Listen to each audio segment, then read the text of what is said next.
मागच्या वर्षी दुष्काळ आणि यंदा अतिवृष्टी यामुळे शेतकऱ्यांच्या हातातोंडाशी आलेला घास हिरावला असून अतिवृष्टीमुळे मका, कांद्याचे रोप याचे मोठ्या प्रमाणावर नुकसान झालं असून मका पीक जमीनदोस्त झालंय।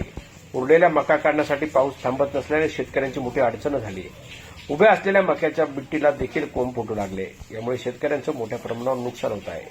कृषी अधिकारी यांनी त्वरित या सगळ्यात नुकसानग्रस्त शेतकऱ्यांच्या बांधावर जाऊन पंचनामे करून नुकसान भरपाई द्यावी अशी मागणी करण्यात येते। मी पुंडलिक दामू कातकडे मनमाड येथील शेतकरी असून गेल्या 8 दिवसापासून जो मनमाड आणि आसपासच्या ज्या गावांमध्ये म्हणजे संपूर्ण नाशिक जिल्ह्यामध्ये जो पाऊस पडतोय सतत, त्या पावसामुळे ज्या कापणीस आलेल्या ज्या मका आहे, त्यानंतर बियाणं टाकलेले कांद्याचे आणि लावलेली कांद्याची लागवड आहे, ही याची मोठ्या प्रमाणात नुकसान झालेली आहे। आता मका ही कापणीला आलेली असताना गेल्या 8 दिवसापासून खूपच पाऊस पडतोय आणि रोज पडतोय, त्यामुळं मका ह्या आडव्या होऊन आणि त्या आता जी कणसं आहेत ती पाण्यामध्ये भिजली जातात आणि त्याला कोंब फुटायला लागलेले।